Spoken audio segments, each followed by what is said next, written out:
আজি দুখন কিতাপ পঢ়ি শেষ কৰি দিলো বঢ়িয়া মই গৈ থাকো নেকি ন বাহিৰত ইমান ৰ'দ খোজকাঢ়ি যাব নালাগে দিয়া বাইকত থৈ আহিম মই অলপ পিছত ঠিক আছে ভাল ভালেই মই বাহিৰতে ৰৈছো দিয়ক ঠিক আছে যোৱা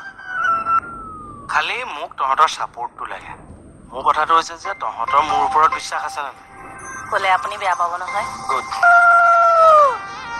বিয়া ৰ'বা হেল্ল' হয় ছাৰ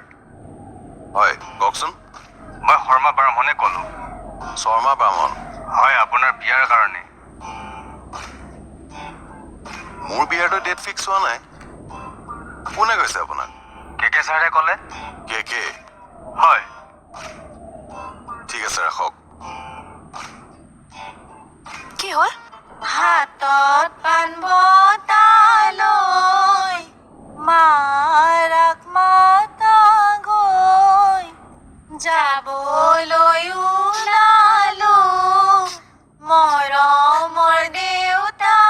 ঐ এৱাহে জনালো আতনিয়াৰ ছাৰ আতনিয়াৰ মই অলপ ওলাই যাম মোক বিচাৰি মানুহ এজন আহিব হ'ব পঠিয়াই দিম আৰে বহিবলৈ দিব হ'ব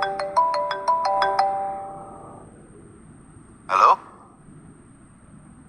অশোক কেটাৰিং হয় শুনিছানে নাইতো অশোক কেটাৰিং কোনে ক'লে আপুনি শুনিলে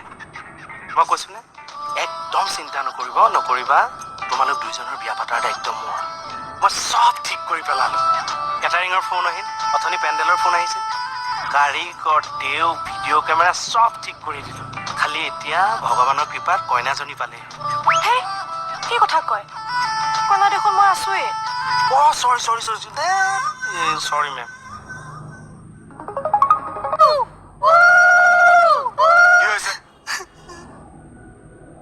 কি হৈছে এইবোৰ হাই এনে মোৰ বিয়াৰ কাৰণে পুৰোহিত কেটাৰিং পেণ্ডেল ঠিক কৰি ফুৰিছে আপুনি হয় মণি ৰাস্তা লোৱা